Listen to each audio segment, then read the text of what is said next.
Dear learners, especially students of class 10,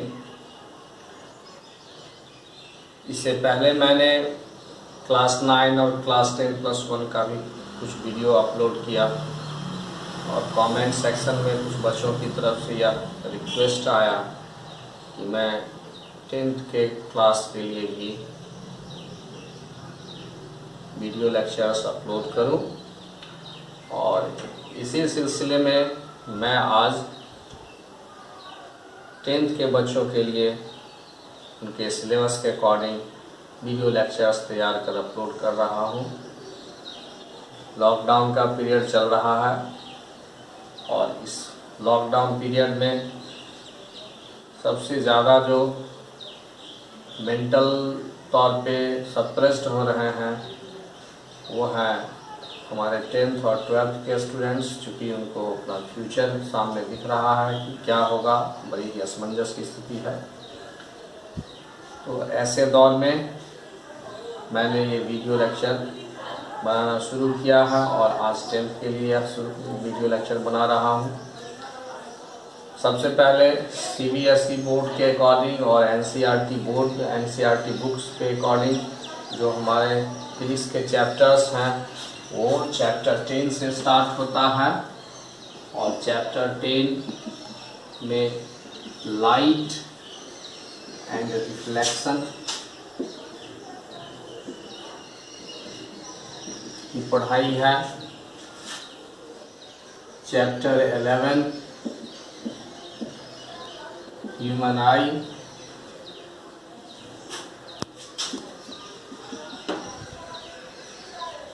and the colorful world,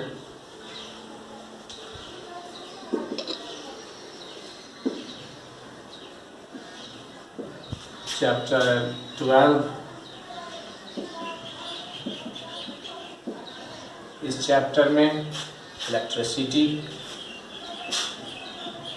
discuss किया गया है। Chapter 13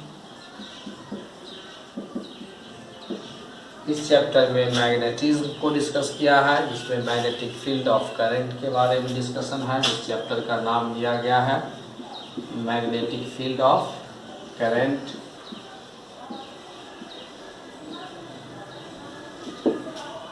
chapter 14 ये chapter source of energy का chapter है। इसमें हम लोग एनर्जी के बारे में पढ़ेंगे और उसके सोर्सेस के बारे में पढ़ेंगे। सोर्स ऑफ एनर्जी, ये तो मेरा 5 चैप्टर्स है मुख्य रूप से 10, 11, 12, 13 एंड 14, जिसमें NCERT बुक के अकॉर्डिंग लाइट से फिजिक्स का सिलेबस शुरू किया गया है और मैं भी उसी के अकॉर्डिंग काम करूँगा। लाइट के से ही शुरू करूँगा फिजिक्स के क्लास को। फिजिक्स में लाइट एक इम्पॉर्टेंट चैप्टर है जिससे क्वेश्चंस बोर्ड में काफ़ी पूछे जाते हैं, भिन्न लेवल के, विभिन्न तरह के। तो सबसे पहली बात जो हम लोग आते हैं यहाँ, चूँकि लाइट से शुरू हुआ, तो what is the meaning of light? Light है क्या? In a simple way, light is defined as a form of energy that gives us sensation of vision. Light एक ऐसा एनर्जी है जो हमें देखने की संवेदना देता है। That form of energy which gives us sensation of vision.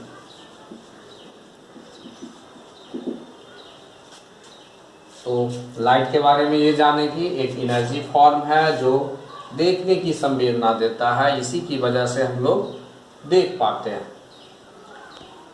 इसमें खास बात है कि लाइट ऐसा एनर्जी है जो इटसेल्फ इनविजिबल है, खुद दिखता नहीं है, बट मेक्स थिंग्स विजिबल। खासियत इसकी है itself invisible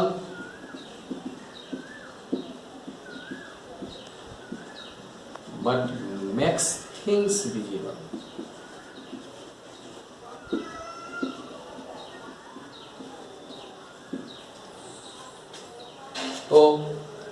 that form of energy which gives us sensation of vision. Light is itself invisible but makes things visible. अब हम लोग जानेंगे कि लाइट अगर एनर्जी है तो कैसे ट्रैवल करता है। हम लोग एनर्जी ट्रैवर्सल के बारे में थोड़ी सी जान लें। एनर्जी जब भी प्लेस टू प्लेस ट्रैवल करता है, एक जगह से दूसरे जगह, तो उसका दो तरीका पॉसिबल है। और एक है energy is transmitted from one body to another body directly by using force, and another way energy can be transmitted from one body to another body with the help of wave. यानी एक से दूसरे body में energy force के जरिए पहुंचाया जा सकता है या फिर वेव के जरिए पहुंचाया जा सकता है। एनर्जी ट्रैवल करवाने का, एनर्जी को ट्रांसमिट करवाने का जो तरीका है वो दो है, और एक है फोर्स और दूसरा है वेव। अभी हमारा कंसर्न फोर्स से नहीं है क्योंकि यह मैकेनिक्स का हिस्सा होता है। हम लोग अभी इसके तरफ फोकस करते हैं। तो साउंड एक एनर्जी है और वह भी वेव के जरिए ट्रैवल करता है।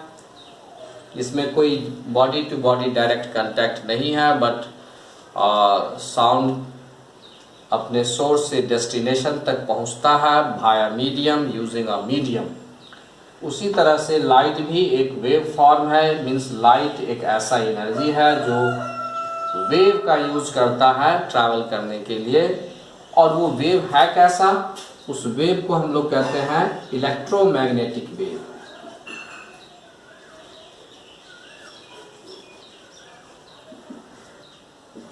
इसलिए बहुत सारे बुक्स में या बहुत सारे लोग कहते हैं light is an electromagnetic wave which carries energy and gives us sensation of vision। तो लाइट के बारे में हम यह जाने कि light is a electromagnetic wave which carries energy, and this energy gives us sensation of vision। But light को exactly wave कहना भी मुश्किल है क्योंकि मॉडर्न कंसेप्ट में लाइट को पार्टिकल भी माना गया। उससे पहले कॉर्पस्कुलर थ्योरी था, उसमें भी लाइट को पार्टिकल माना गया। और फिर बाद में क्वांटम थ्योरी आया, उसमें भी लाइट को पार्टिकल माना गया। तो खैर इन सब बातों पर बहुत डिस्कशन करना इम्पॉर्टेंट इसलिए नहीं है कि ये सारी चीज़ें कुछ +2 के क्लासेस में है, उस वीडियो में आने वाला है जिसमें हम जब +2 की चर्चा करेंगे तो वहाँ इसकी चर्चा करेंगे। फिलहाल अभी जो डिस्कस कर रहे हैं वो अब हम लोग जानते हैं इसके कैरेक्टर्स के बारे में कि लाइट में कौन कौन सी खासियत है, क्या क्या स्पेशलिटी है। तो features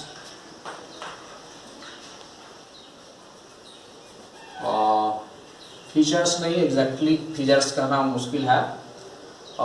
facts related with light, इसको ऐसे हम जाने, फैक्ट्स ऑफ लाइट। लाइट के जो फैक्ट्स हैं, तथ्य हैं, उनको जान लें। सबसे पहली बात अभी मैंने डिस्कस किया कि light is an electromagnetic wave, and any electromagnetic wave is of transverse nature. सो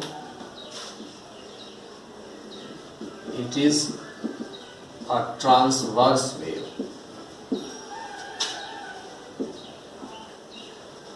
पहली बात, लाइट क्या है? ट्रांसवर्स वेव है क्योंकि ये इलेक्ट्रोमैग्नेटिक वेव है। दूसरी खास बात कि लाइट चूंकि इलेक्ट्रोमैग्नेटिक वेव है इसलिए यह विदाउट मीडियम भी ट्रैवल करता है और मीडियम में के होने पे भी ट्रैवल करता है ना। It can travel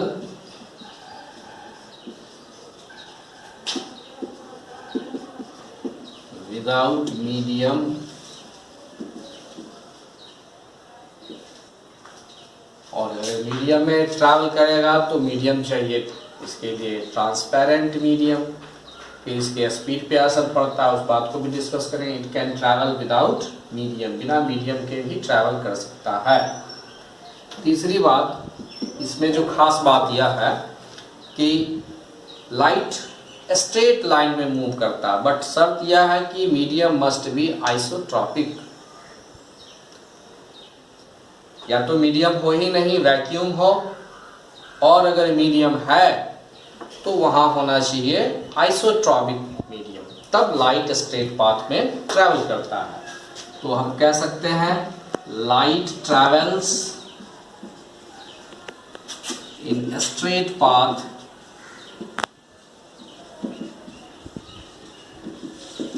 in isotropic medium. अब यहां पर प्रश्न उठता है आइसोट्रॉपिक क्या है।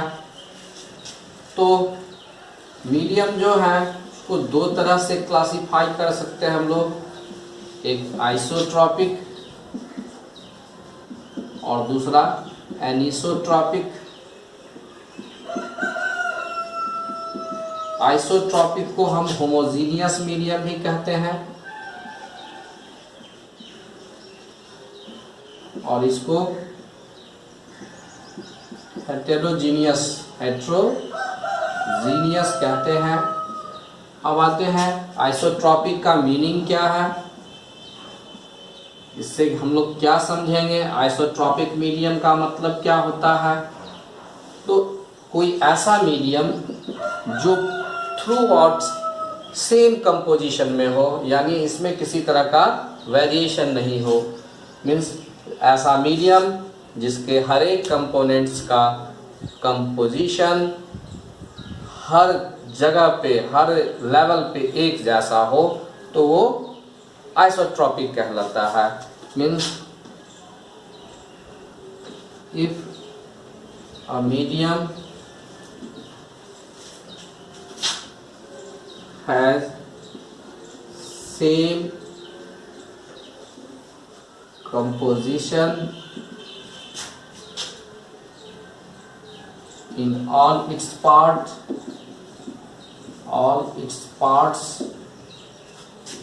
then it is isotropic.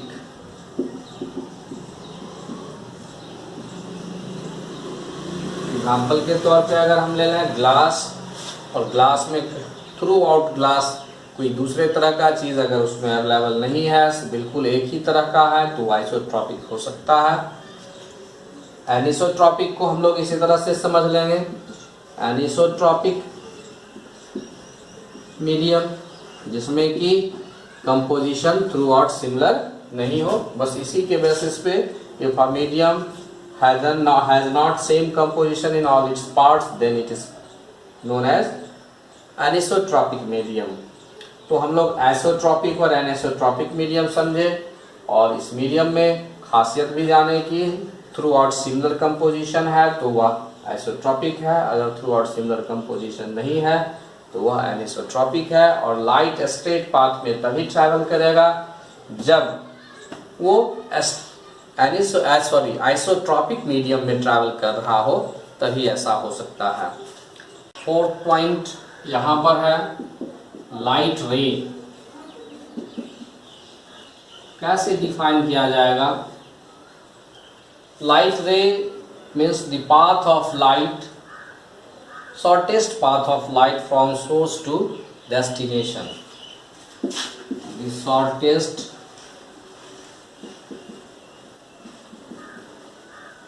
path of light energy from source to destination, उसको हम लोग लाइट रे कहेंगे, और यह पाथ स्ट्रेट होता है। This path is a straight line in isotropic medium।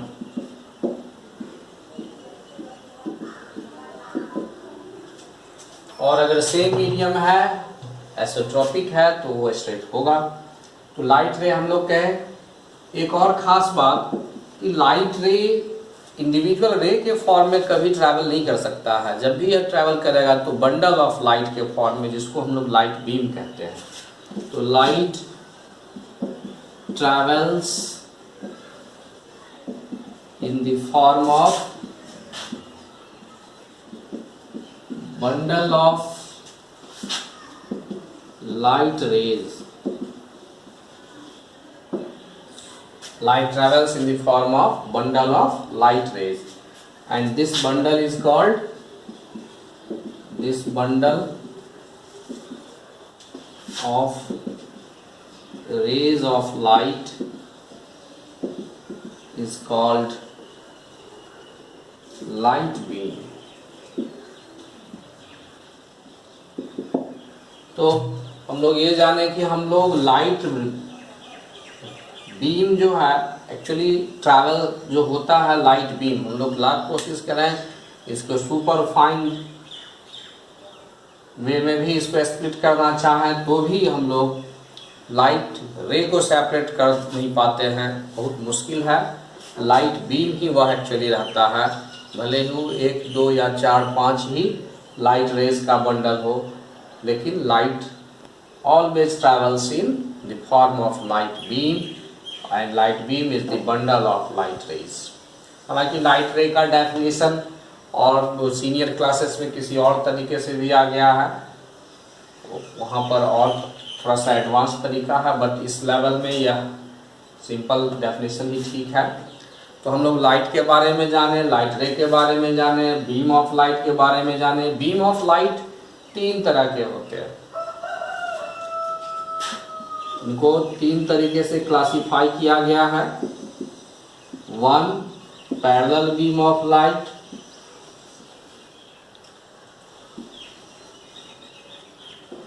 2 converging beam of light, और 3 divergent beam।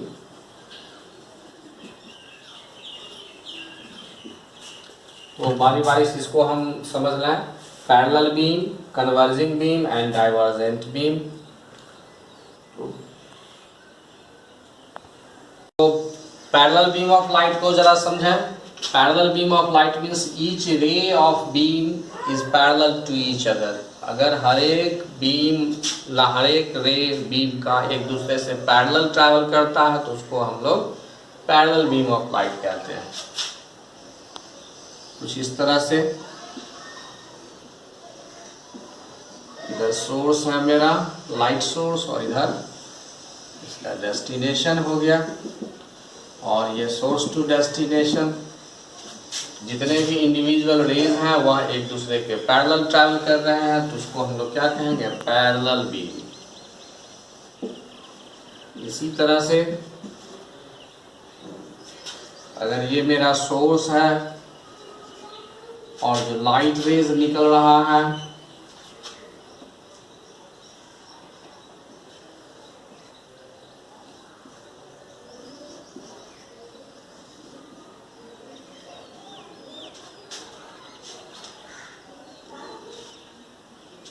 इसको कैसे हम लोग जानेंगे।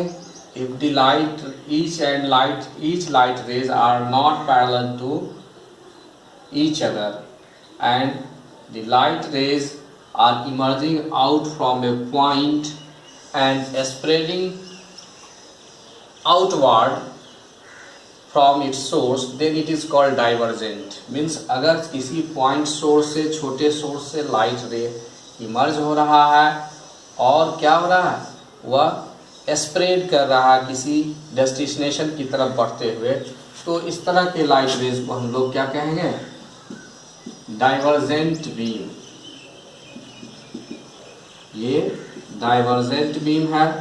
ठीक इसी के अपोजिट कन्वर्जिंग बीम के बारे में हम लोग जानेंगे। कन्वर्जिंग बीम किसको कहेंगे, तो किसी सोर्स से लाइट रेज इस तरह से आ रहे हों, किसी बीम में लाइट रेज का इस तरह से कॉम्बिनेशन हो कि किसी एक पर्टिकुलर पॉइंट की तरफ वो हेडेड हो, तो वो लाइट रेज जो होंगे वो कन्वर्जिंग बीम कहलाएंगे। ऐसे लाइट रेज का बंडल कन्वर्जिंग बीम कहलाएगा। मीन्स अगर सोर्स मेरा इस तरफ है और ये डेस्टिनेशन है जो पॉइंट की तरह है, when each and every beam of light, ray of light travels from source to destination in such a way that they are heading towards a point, then this type of beam is called converging beam. तो ये बात भी divergent, converging and parallel beam of light की। अब हम लोग बात करते हैं कि लाइट में एक और फैक्ट जुड़ा हुआ है। कभी भी जब लाइट मीडियम को चेंज करता है तो ऐसी स्थिति में कंप्लीटली यानी कंप्लीट एनर्जी ऑफ लाइट जो है एक मीडियम से दूसरे मीडियम में नहीं जा पाता है। कुछ हिस्सा उसका रिफ्लेक्ट हो जाता है और कुछ हिस्सा उसका मीडियम टू मीडियम ट्रांसमिट होता है। तो हम उस फैक्ट को भी जान लें कि लाइट जब किसी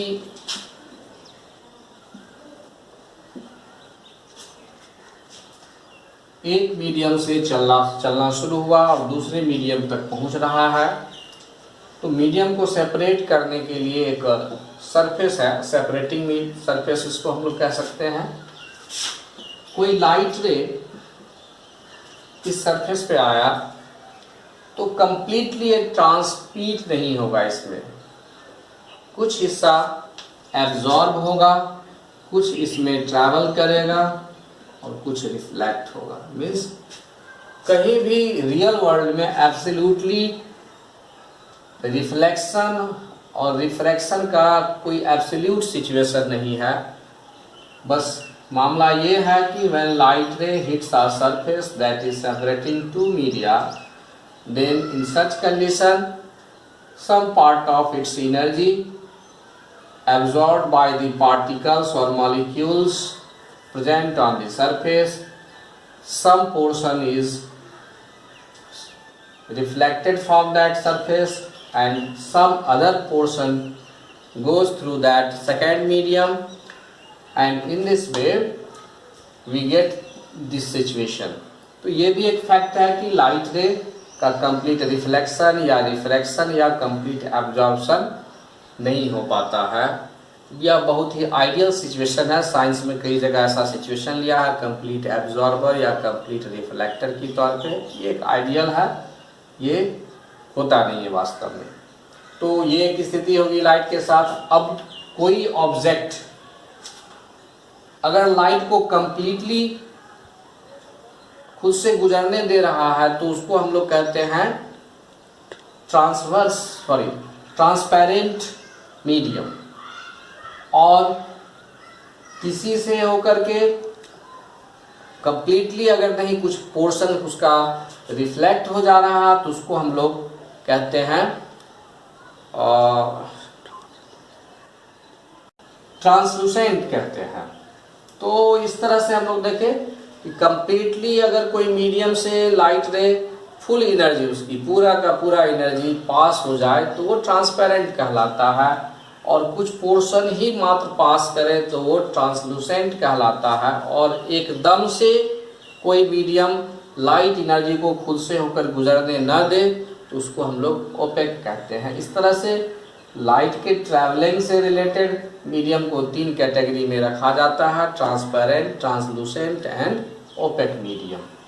तो ये भी समझ में आ गया कि कहीं भी कंप्लीट रिफ्लेक्शन या कंप्लीट रिफ्रैक्शन का मामला नहीं होता। हाँ, ये अलग बात है कि कहीं पे रिफ्रैक्शन यानी transmission of light from one medium to another medium minimum होता है और रिफ्लेक्शन मैक्सिमम। तो ऐसे सिचुएशन को हम लोग रिफ्लेक्शन का कंडीशन कह देते हैं, और किसी किसी सिचुएशन में रिफ्लेक्शन एकदम मिनिमम होता है और transmission of light energy from one medium to another medium वो मैक्सिमम होता है, तो उसको हम लोग रिफ्रैक्शन कह देते हैं।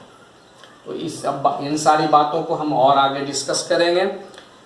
एक और फैक्ट्स इसके साथ है, वो फैक्ट ये है कि वैक्यूम में लाइट का जो स्पीड है वो 3 × 10⁸ मीटर पर सेकेंड माना गया है। माना नहीं बल्कि एक्सपेरिमेंटली वेरीफाइड है। एग्जैक्ट नॉट 3, 2.99 समथिंग है, एग्जैक्ट 3 × 10⁸ मीटर पर सेकेंड नहीं है इन वैक्यूम।